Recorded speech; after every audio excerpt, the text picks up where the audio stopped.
আল্লাহ তাআলা বলেন ওয়া ইন্না আলাইকুম লাহাফিজিন কিরামান কাতিবিন ইয়ালামুনা মা ইয়াফআলুন। অর্থাৎ আল্লাহ তাআলা বলছেন তোমাদের উপর অবশ্যই তত্ত্বাবধায়ক নিযুক্ত রয়েছে। অর্থাৎ প্রত্যেকটা মানুষের সাথে অবশ্যই তত্ত্বাবধায়ক যারা সংরক্ষণ করছে আমাদের কর্মগুলি, আমাদের কথা বলা কথাগুলি যারা সংরক্ষণ করছে, এই তত্ত্বাবধায়ক ফেরেশতা রয়েছে আমাদের সঙ্গে।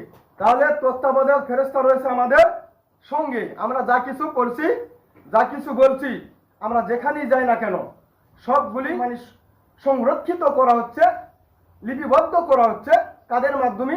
সম্মানিত ফেরেশতাদের মাধ্যমে। ইয়ামালুনা মা ইয়াফআলুন, অর্থাৎ তারা জানে তোমরা যা করো। ফেরেশতারা কি জানে? আমরা যা কিছু করি ফেরেশতারা কি সবগুলি জানে। আল্লাহ তাআলা বলছেন তারা জানে তোমরা যা করো। দুইজন ফেরেশতা ডানে ও বামে বসে আমার আমলনামা কি করে? লিপিবদ্ধ করে, লিখে নাই।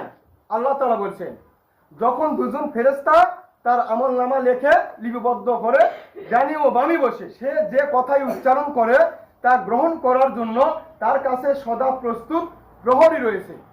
অর্থাৎ তা লিখে নেওয়ার জন্য সদা প্রস্তুত আল্লাহ তাআলার পক্ষ থেকে প্রহরী রয়েছে, ফেরেশতা রয়েছে। আমার আপনার সকল কথা কর্মকাজ লিপিবদ্ধ হচ্ছে অদৃশ্যভাবে, অদৃশ্যভাবে লিপিবদ্ধ হচ্ছে। আমরা কিন্তু ফেরেশতাদেরকে দেখতে পাচ্ছি না, অদৃশ্যভাবে তারা লিখে নিচ্ছে, তারা রেকর্ড করে নিচ্ছে, তারা ভিডিও করে নিচ্ছে। আমরা কিন্তু এটা দেখতে পাচ্ছি না, অদৃশ্যভাবে লিপিবদ্ধ করা হচ্ছে আমার কথা কর্ম কাজ সব কিছুই।